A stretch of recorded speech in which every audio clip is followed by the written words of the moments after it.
I am going to teach you quantum number. Quantum number क्या है, ये सबसे पहले हम आप लोगों को बताने जा रहे हैं। किसी भी इलेक्ट्रॉन का एटम के अंदर उसका पोजीशन क्या है,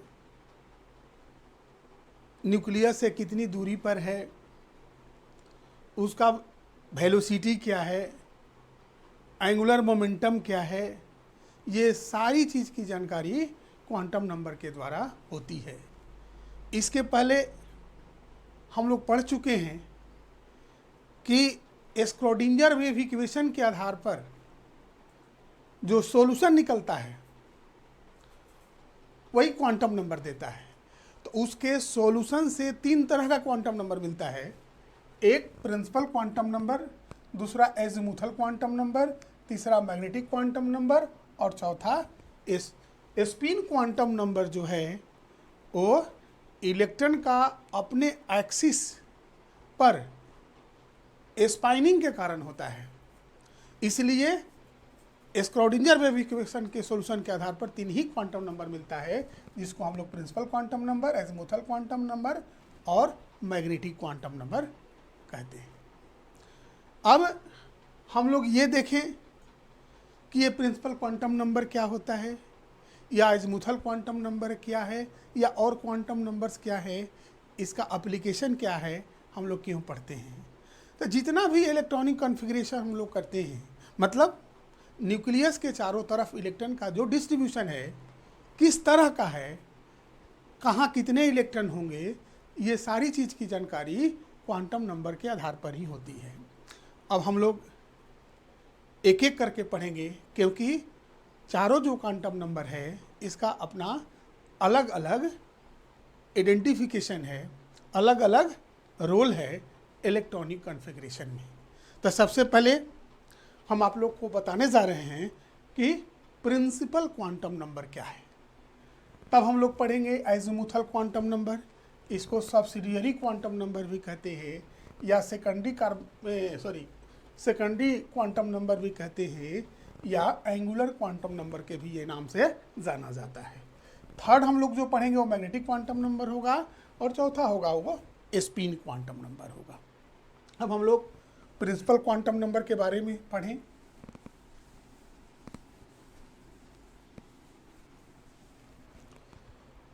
प्रिंसिपल क्वांटम नंबर को हम लोग स्मॉल n द्वारा डिनोट करते हैं। It is denoted by small n। बी में इसका जो वैल्यू होता है ये 1 से लेकर इन्फिनिटी तक होता है।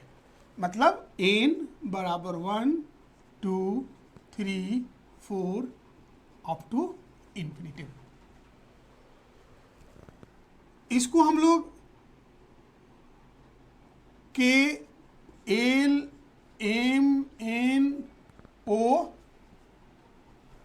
पी भी कहते हैं, उससे भी इसको हम लोग डिनोट करते हैं।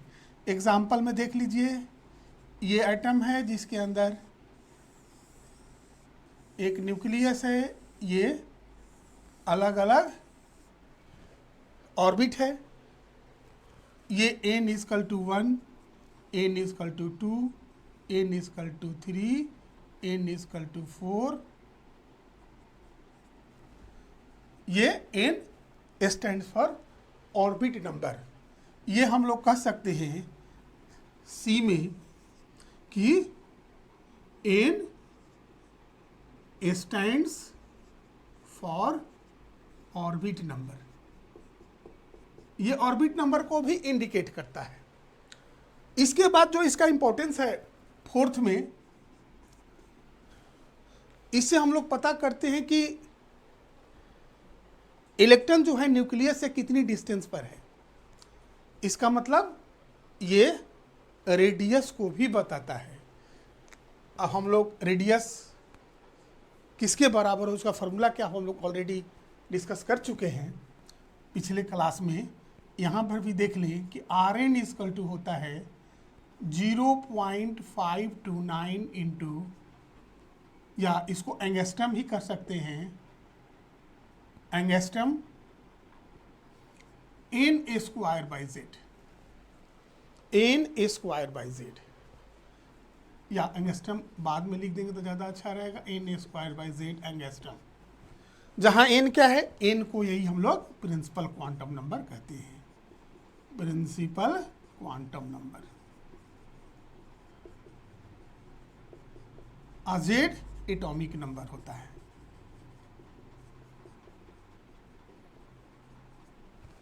इसका मतलब कि अगर n का वैल्यू जितना ही ज़्यादा होगा, r का वैल्यू उतना ही ज़्यादा होगा। इसका मतलब अगर n बराबर 1 को अगर हम लोग यहाँ r1 लिखते हैं, इसको हम लोग कर दे r2, इसको हम लोग कर दे r3, और इसको हम लोग कर दे r4, तो इस फॉर्मूला के अनुसार R4 is greater than R3 is greater than R2 is greater than R1। इसका मतलब n का वैल्यू बढ़ने से R का वैल्यू बढ़ता है। ये बात हम लोग समझ गए कि किस तरह से प्रिंसिपल क्वांटम नंबर रेडियस को डिसाइड करता है, अर्थात इलेक्ट्रॉन न्यूक्लियस से कितनी डिस्टेंस पर है। अब हम लोग ई में हम लोग देखें,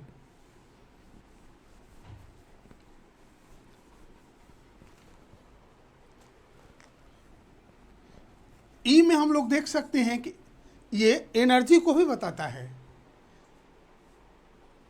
तो ये किस तरह से बताएगा, हम लोग पढ़े हुए हैं कि ई एन बराबर -2.18 into 10 to the power -18 Z square by N square into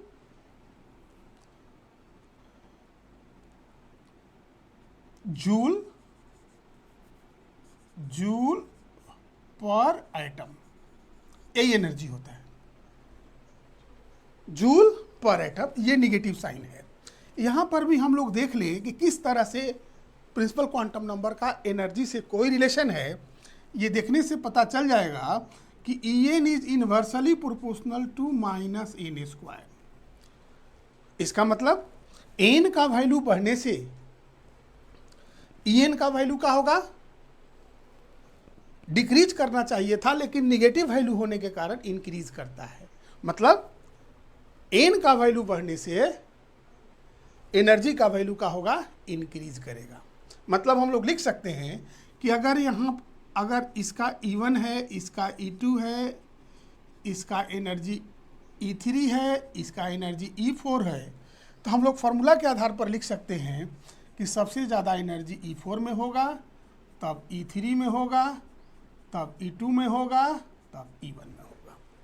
यही हमारा प्रिंसिपल क्वांटम नंबर का एनर्जी से रिलेशन है। इसका मतलब प्रिंसिपल क्वांटम नंबर इलेक्ट्रॉन का एनर्जी भी डिसाइड करता है। इसके बाद हम लोग देख लें एफ में velocity. Velocity of electron also decided by principal quantum number v is equal to 2.18 into 10 to the power 6 z by n metre पर सेकेंड होता है, z by n मीटर पर सेकेंड। इसका मतलब हम लोग ये भी देख लें, अगर यहाँ वी एन लिख दे सुविधा के अनुसार, तो V N is inversely proportional to N. इसका मतलब एन का वैल्यू बढ़ने से क्या होगा, वेलोसिटी का वैल्यू डिक्रीज करता है। इसका मतलब है कि जो इलेक्ट्रॉन न्यूक्लियस से जितना अधिक नज़दीक है उसका वेलोसिटी उतना ही ज़्यादा होगा, और जितना अगर डिस्टेंस बढ़ता चला जाता है, मतलब एन का वैल्यू जितना बढ़ता चला जाता है उसका वेलोसिटी का होगा उसी के अनुसार घटता चला जाएगा। अगर n1 में अगर हम लोग लिख देते हैं कि उसका वेलोसिटी v1 है, n2 में n बराबर 2 अगर है तो वेलोसिटी v2 है, अगर n बराबर 3 है velocity v3, n equal to 3 है तो वेलोसिटी अगर v3 हो गया तो हम लोग लिख सकते हैं कि v1 is greater than v2 is greater than v3। यही इसका n का मतलब प्रिंसिपल क्वांटम नंबर का वेलोसिटी से रिलेशन है। अगर हम लोग g में देखें, हम लोग पढ़े थे उसमें angular momentum of the electron, angular momentum of electron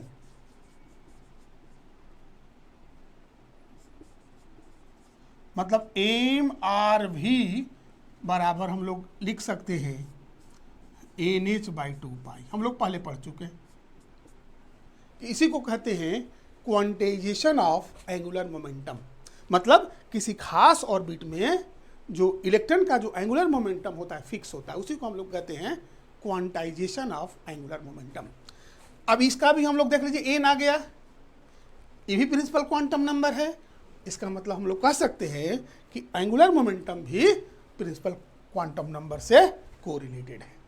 सबसे बड़ा जो इसका इंपॉर्टेंस है प्रिंसिपल क्वांटम नंबर का, कि जो हम लोग पहले 9th 10th में जो पढ़ चुके हैं कि किसी भी ऑर्बिट में अगर फर्स्ट ऑर्बिट है तो उसमें 2 इलेक्ट्रॉन होगा, सेकेंड में होगा जो 8 होगा, इसके बाद 18। क्यों ऐसा हम लोग इलेक्ट्रॉनिक कॉन्फ़िगरेशन करते हैं, इसको 9th 10th तक पता नहीं रहता है, लेकिन इसमें हम लोग को पता हो जाएगा कि अगर हम लोग फर्स्ट ऑर्बिट में या सेकेंड ऑर्बिट में या थर्ड ऑर्बिट में इलेक्ट्रॉन की संख्या कितनी मैक्सिमम हो सकती है, इस प्रिंसिपल क्वांटम नंबर के आधार पर हम लोग डिसाइड कर सकते हैं।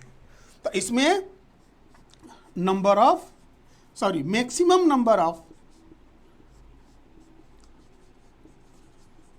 ऑफ इलेक्ट्रॉन्स, नंबर जो भी हो दे दीजिएगा, इन पार्टिकुलर ऑर्बिट मतलब 2n² होता है। इसका फॉर्मूला क्या होता है 2n²।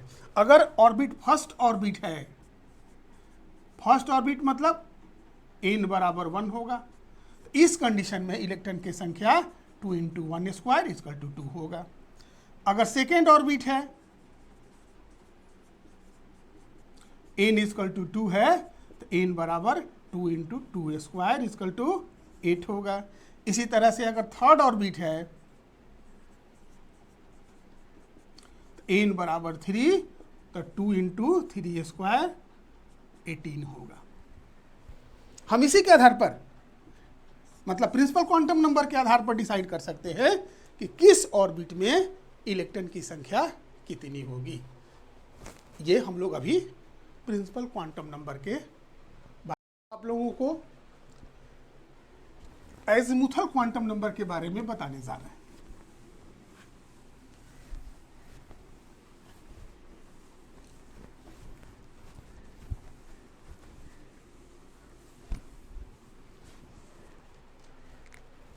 सेकेंड में एज़िमुथल क्वांटम नंबर हम लोग पहले भी पढ़ चुके हैं कि एज़िमुथल क्वांटम नंबर को सेकेंडरी क्वांटम नंबर या सब्सिडियरी क्वांटम नंबर या एंगुलर क्वांटम नंबर भी कहते हैं। अब हम लोग थोड़ा सा देख लें। सबसे पहले एंगुलर क्वांटम नंबर को एल द्वारा हम लोग इंडिकेट करते हैं। It is indicated by L. Second में हम लोग ये देखेंगे कि चूंकि प्रिंसिपल क्वांटम नंबर को बोर्ड ने दिए थे, तो एज़िमुथल क्वांटम नंबर को किसने दिया, ये हमेशा एग्जामिनेशन में पूछा गया है। तो उसका नाम है समरफेल्ड, जिन्होंने एज़िमुथल क्वांटम नंबर का दिया। थर्ड में जो एज़िमुथल क्वांटम नंबर है प्रिंसिपल क्वांटम नंबर पर डिपेंड करता है। The value of azimuthal quantum number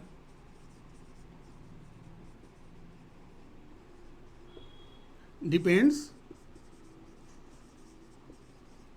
on the value of N.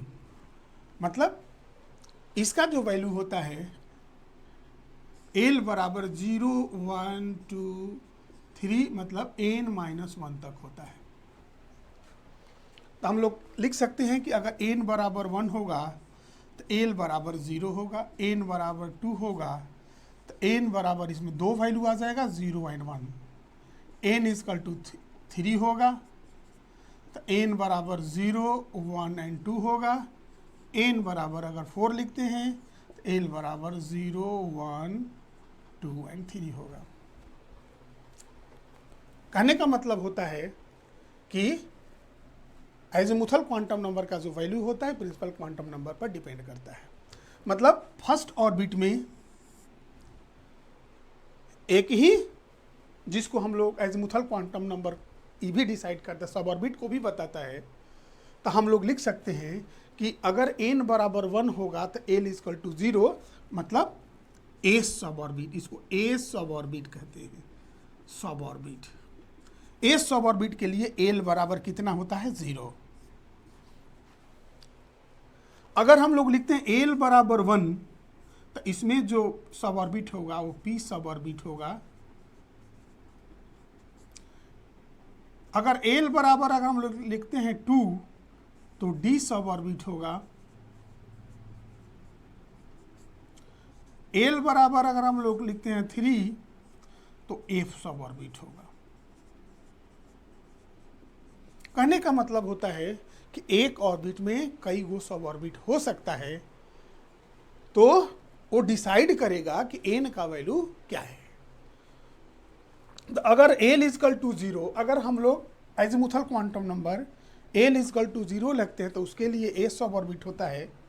अगर l इजकल टू 1 लिखते हैं तो p सब ऑर्बिट होगा।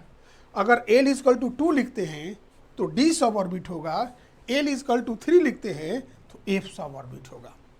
अब हम लोग इसमें देख लें कि अगर n बराबर 2 है तो इसमें दो सब ऑर्बिट होगा s एंड p। मतलब n सब ऑर्बिट 2 में s भी होगा और p भी होगा। अगर सब ऑर्बिट ऑर्बिट 3 होगा तो इसमें s भी होगा, p भी होगा और d भी होगा। अगर n बराबर 4 होगा तो s भी होगा, p भी होगा, d भी होगा और f होगा। कहने का मतलब हुआ कि हम लोग ये समझ लें कि फर्स्ट ऑर्बिट में सब ऑर्बिट की संख्या एक ही होगी। वो क्या होगा? s, l equal to 0। Second अगर सब ऑर्बिट में हम लोग जाते हैं तो उसमें सब ऑर्बिट 2 होगा, s और p। और अगर ऑर्बिट 3 हो जाएगा तो उसमें 3 सब ऑर्बिट होगा, as, p, d। एंड अगर ऑर्बिट अगर हम लोग 4 लिखते हैं तो उसमें 4 सब ऑर्बिट होगा, as, p, d and f। ये सब ऑर्बिट को बताता है कौन? Azimuthal quantum number. अब हम लोग आगे बढ़ें। ये अभी तक हम लोग यही पढ़ लिए कि एजिमुथल क्वांटम नंबर का जो वैल्यू होता है डिपेंड करता है प्रिंसिपल क्वांटम नंबर के वैल्यू पर। अब हम लोग आगे बढ़ें कि अगर फोर्थ में हम लोग लेते हैं कि n इजकल टू, अगर हम लोग देखते हैं n is similar for different सब ऑर्बिट। कहने का मतलब होगा अगर मान लीजिए अगर हम लोग लिखते हैं 4s, 4p, 4d and 4f, n is similar है 4, 4, 4, 4, लेकिन सब ऑर्बिट अलग अलग है, s है, p है, d है, f है। तो इसका एनर्जी में किस तरह का रिलेशन होता है वो हम लोग देख लें। उसका जो ऑर्डर होगा इस तरह से होगा, सबसे ज़्यादा एनर्जी होगा 4f का, उससे कम 4d का, उससे कम 4p का और सबसे कम 4s का होता है। इसी तरह से हम लोग लिख सकते हैं 2p और 2s अगर हो तो 2p का एनर्जी ज़्यादा होगा और 2s का उससे कम होगा। फिफ्थ में हम लोग देख रहे हैं कि अगर n डिफरेंट हो for different value of n, इसका मतलब अगर हम लोग लिखते हैं बट, ये भी लिख दें, but sub orbit is similar, then energy का जो ऑर्डर होगा, अगर 4s, 5s, 6s, 7s, तो इसका जो एनर्जी का ऑर्डर होता है सबसे ज़्यादा 7s का, उससे कम 6s का, 5s का, 4s का, ये इसका ऑर्डर है। इसी तरह से 2p, 3p, 4p, 5p अगर हो तो 5p का सबसे ज़्यादा, 4p का उससे कम, 3p का सबसे कम। ये होता है एनर्जी का रिलेशन। अब हम लोग एक चीज़ और देखें सॉरी,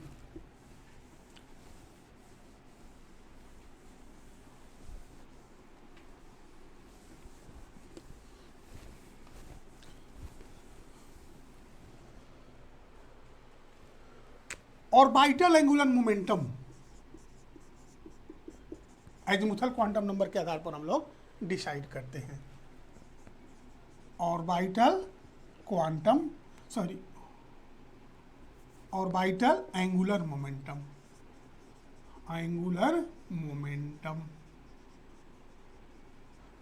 इसका जो वैल्यू होता है रूट के अंदर l into L plus 1 into H by 2 यही इसका रिलेशन है।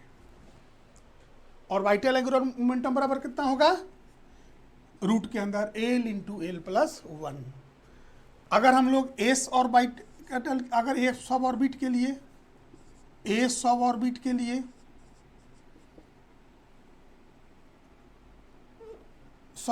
के लिए अगर हम लोग देखें ऑर्बिटल एंगुलर मोमेंटम होगा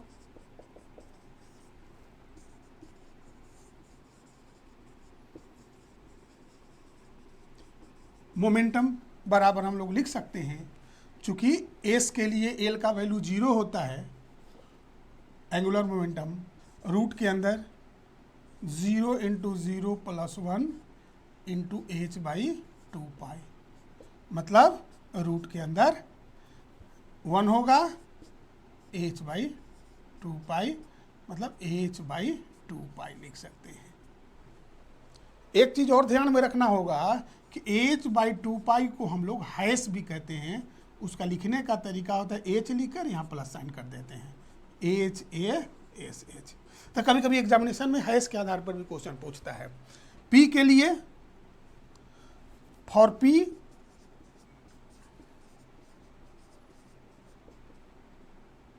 सब ऑर्बिट जो एंगुलर मोमेंटम कितना होगा, चूंकि पी के लिए एल का वैल्यू 1 होता है तो हम लोग लिख सकते हैं रूट के अंदर 1 into 1 plus 1 into H by 2 बराबर रूट के अंदर 2 एच बाई 2 बराबर हम लोग लिख सकते हैं √2 hash H A S H. इस तरह से हम लोग ऑर्बिटल एंगुलर मोमेंटम का वैल्यू एजीमुथल क्वांटम नंबर के आधार पर निकाल सकते हैं। अब हम लोग आगे बढ़े सिक्स्थ में। सिक्स्थ या 7 देख लीजिएगा। अब हम लोग निकालें total electrons in the particular सब ऑर्बिट बराबर होता है 2 इंटू 2l प्लस 1। अगर हम लोग फॉर ए सब ऑर्बिट देखें तो इसके लिए l बराबर कितना होगा 0, तो टोटल इलेक्ट्रॉन्स बराबर होगा 2 इंटू 2 इंटू 0 प्लस 1 बराबर कितना होगा 2। इसी तरह से फॉर ए सब ऑर्बिट एल इजकल पी सब ऑर्बिट एल इजकल टू 1 होगा। तो टोटल इलेक्ट्रॉन्स हम लोग निकाल सकते हैं। इलेक्ट्रॉन्स बराबर होगा 2 इंटू 1 प्लस 1 बराबर 6। इस तरह से हम लोग देखते हैं कि एस में मैक्सिमम इलेक्ट्रॉन्स की संख्या 2 होती है, पी में 6, इसी तरह से सिमिलरली सी सब ऑर्बिट में, डी में 10 और एफ सब ऑर्बिट में इलेक्ट्रॉन की संख्या होगी 14। इसी सिमिलरली हम लोग निकालें। कहने का मतलब होता है कि हम लोग किस तरह से एज़मुथल क्वांटम नंबर के आधार पर किस सब ऑर्बिट में कितना इलेक्ट्रॉन्स है, इसका डिटर्मिनेशन हम लोग आराम से इस फॉर्मूला के आधार पर कर सकते हैं 2 इंटू 2l प्लस 1। एक चीज और हम लोग समझें कि shape of the sub orbit azimuthal quantum number के आधार पर डिसाइड कर सकते हैं। Shape of the sub orbit can be decided on the basis of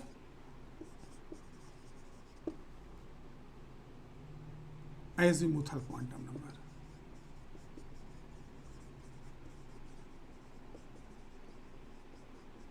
मतलब अगर एल बराबर अगर 0 है तो सब ऑर्बिट होगा एस। इसका शेप जो होता है स्फेरिकल होता है, स्फेरिकल इस तरह से। अगर एल बराबर 1 हो तो पी सब ऑर्बिट होता है, इसका जो शेप है वो डम्बल है, डम्बल इस तरह से डमरू हम लोग देखते हैं। अगर एल बराबर अगर 2 है तो डी सब ऑर्बिट होगा, इसका होता है डबल डम्बल, डबल डम्बल इस तरह से हम लोग इस तरह से। और अगर एल बराबर 3 है तो एफ सब ऑर्बिट होगा और इसका जो शेप होता है इसको हम लोग कहते हैं कॉम्प्लिकेटेड शेप होता है, कॉम्प्लिकेटेड या कॉम्प्लेक्स शेप कहते हैं, या इसको हम लोग कह सकते हैं कि इसका शेप कॉम्प्लेक्स होता है। इस तरह से हम लोग देख लिए अभी तक कि एस का जो शेप होता है स्फेरिकल होता है, एल का जो शेप होता है डम्बल होता है। अगर हम लोग डी का शेप देखते हैं तो डबल डम्बल होता है, और एफ का जो शेप होता है वो कॉम्प्लिकेटेड शेप होता है। एक चीज़ लास्ट इसमें हम लोग एक चीज़ और देख लें कि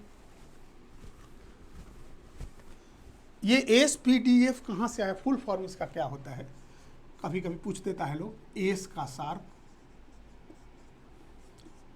पी का प्रिंसिपल, डी का डिफ्यूज्ड, एफ का फंडामेंटल।